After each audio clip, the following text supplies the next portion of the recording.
Oke baik, Assalamualaikum warahmatullahi wabarakatuh. Ya, kita sampai pada tahapan terakhir pada proses pembuatan laporan keuangan dari PT Jayatama, di mana pada tahapan terakhir ini kita akan coba selesaikan atau bahas mengenai jurnal penutup atau closing jurnal dan neraca saldo setelah penutupan atau post closing trial balance. Oke, sekarang kita akan coba buat dulu untuk jurnal penutup. Nah, di mana untuk jurnal penutup ini akan kita gunakan untuk menutup saldo-saldo akun sementara, di mana untuk saldo sementara itu adalah saldo akun pendapatan dan beban. Nah, untuk saldo akun pendapatan dan beban ini kalau kita lihat di laporan neraca lajur ya, ini adalah kode akun 4 sampai kode akun 9. Ya, inilah akun-akun sementara atau akun pendapatan dan beban yang kita tutup dengan menggunakan jurnal penutup. Dimana untuk jurnal penutup sendiri ini adalah jurnal pembalik, artinya kita akan coba balik atau kita akan tutup saldonya dari masing-masing akun itu. Contoh yang pertama adalah kita akan coba tutup akun sementara, atau yang pertama adalah kode akun pendapatan atau akun-akun pendapatan. Dimana untuk akun pendapatan, lihat di sini untuk di kolom laba rugi itu adalah akunnya yang berada di sisi kredit. Artinya karena di saldo normalnya akun pendapatan adalah sisi kredit, maka pada saat kita catat di dalam jurnal penutup, maka akun pendapatan itu akan menjadi di kredit. Seperti ini kira-kira untuk akunnya. Ya, seperti ini. Kemudian untuk kode akun masing-masing silakan kalian masukkan ya sesuai dengan kode akun yang ada di soal.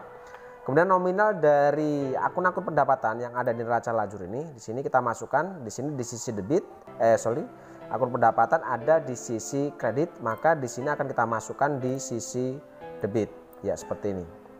Nah, kemudian untuk akun pendapatan ini akan kita tutup dengan akun namanya ikhtisar laba rugi atau income summary. Nah, kemudian untuk income summary sendiri jumlahnya adalah total dari semua pendapatan ini kita letakkan di sisi sebelah kredit atau income summary. Ya, seperti itu. Yang pertama untuk menutup akun pendapatan. Oke, setelah itu, setelah akun pendapatan ini kita tutup, langkah selanjutnya adalah kita akan menutup akun-akun beban ini. Di mana saldo normal dari akun beban itu ada di sisi debit. Berarti saat kita akan masukkan ke dalam jurnal penutup akun-akun beban ini, mulai dari sales diskon, kemudian sales retur, ada service, ada cost of goods sold dan seterusnya. Ini yang saldonya ada di sisi debit di kolom income statement atau kolom laba rugi. Ini akan kita balik atau kita akan catat di jurnal penutup akan menjadi di sisi kredit. Oke, kita masukkan tanggalnya dulu. Oke, kita masukkan di sisi kredit seperti ini. Ya, kita masukkan di sisi kredit, yaitu akun-akunnya, nama akun-akun beban ya. Ini kita masukkan di sisi kredit karena di neraca lajur untuk akun beban sendiri normalnya ada di sisi debit. Saat masuk di jurnal penutup maka akan kita letakkan di sisi kredit. Nah, debitnya sendiri akan kita gunakan akun yang sama seperti tadi menutup untuk akun pendapatan. Kita pun akan tutup akun beban ini dengan akun ikhtisar laba rugi.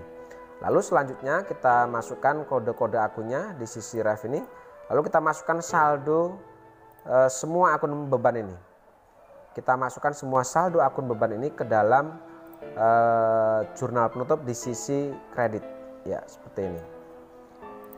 Oke, setelah dimasukkan baru kita jumlah seluruh beban ini, kita letakkan di sisi income summary atau kita letakkan di akun income summary sisi debit. Oke, artinya seluruh akun pendapatan dan akun beban ini sudah kita tutup, artinya sudah selesai kita tutup.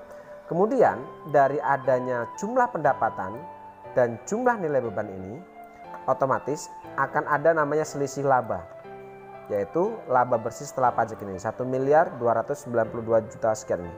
Nah, laba ini akan kita tutup juga. Jadi selisih antara saldo pendapatan dan saldo beban di sini menghasilkan laba, maka otomatis laba ini pun akan kita tutup saldonya.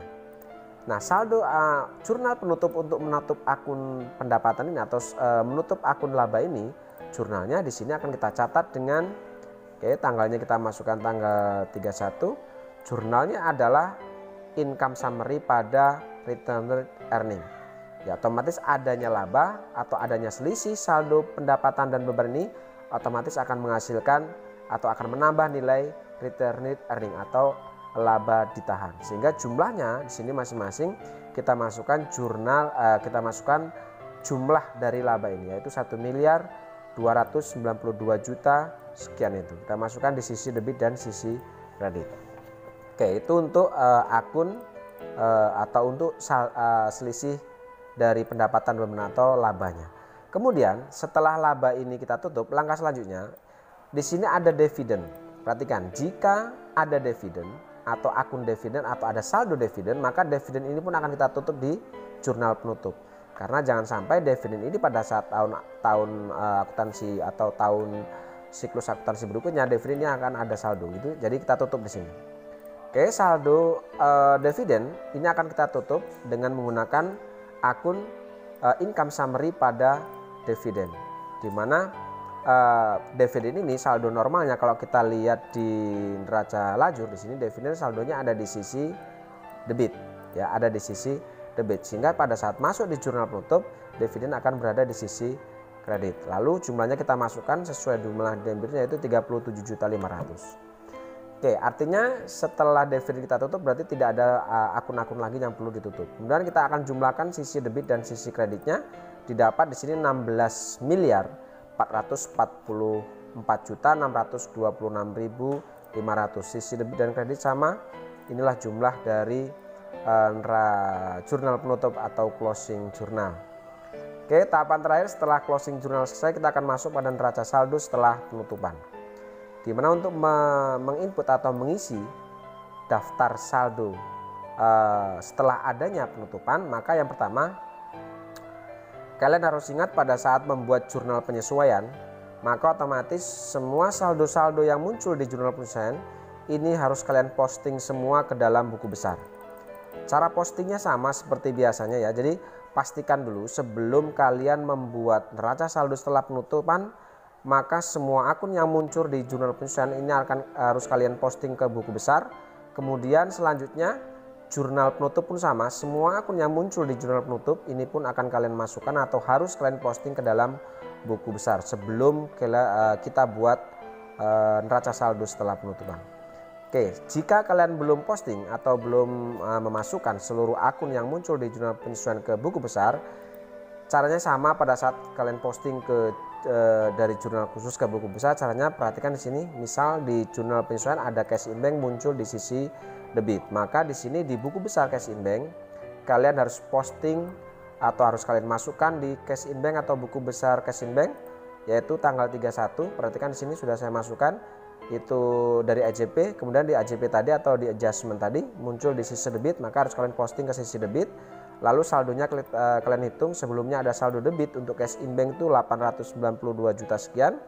Kemudian ada hasil posting dari jurnal penyesuaian sebesar 1.341.000. Debit ketemu debit, karena debit ketemu debit maka saldonya harus kita akumulasi atau kita jumlahkan. Didapat 893.776.975 rupiah. Oke, itu untuk posting dari penyesuaian ke buku besar. Silakan kalian lakukan terus untuk yang bank chart ini, terus interest revenue, terus surplus expense dan seterusnya. Kalian posting semua ke dalam buku besar sini ya. Pastikan semua masuk. Kemudian selanjutnya yang dari jurnal penutup ini pun sama cara postingnya. Perhatikan di jurnal penutup ini muncul sales of merchandise ini ada di sisi debit, maka kalian harus posting di buku besar. Kalian cari untuk buku besar sales of merchandise yaitu kode 4.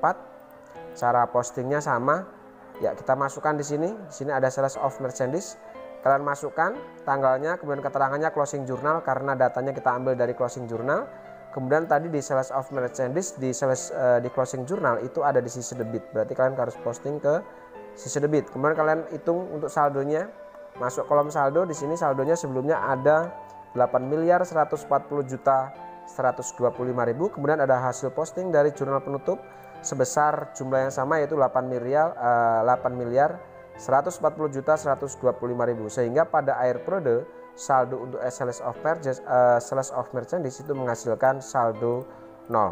Sehingga pada saat kalian posting semua dari jurnal penutup ini kita masukkan ke dalam buku besar, maka saya pastikan untuk saldo kode akun 4 ke bawah itu akan menghasilkan saldo 0. Oke, setelah kalian masukkan semua atau posting semua dari jurnal penyesuaian kemudian jurnal penutup ke dalam buku besar, barulah kita akan buat untuk buku besar untuk neraca saldo setelah penutupan. Caranya sangat mudah, kita masukkan untuk nomor akun atau akun number dan nama akun ini kita masukkan sesuai dengan akun-akun yang ada di buku besar.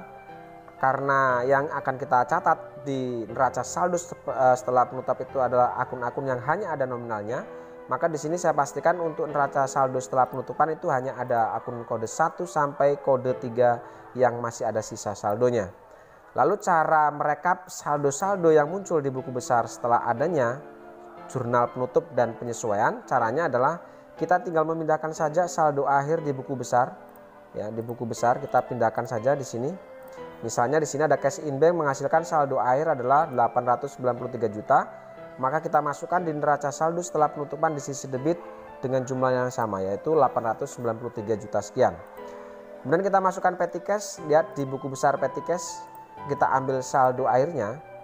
Di sini untuk petty cash saldo ada di sisi debit yaitu 10 juta. Kalian masukkan di neraca saldo setelah penutupan, kita letakkan di sisi debit sebesar 10 juta. Lanjutkan seperti itu sampai selesai sehingga saldo yang tersisa di sini adalah kode akun 1 sampai kode 3. Hasilnya kira-kira seperti ini setelah kalian masukkan semua ke dalam neraca saldo setelah penutupan.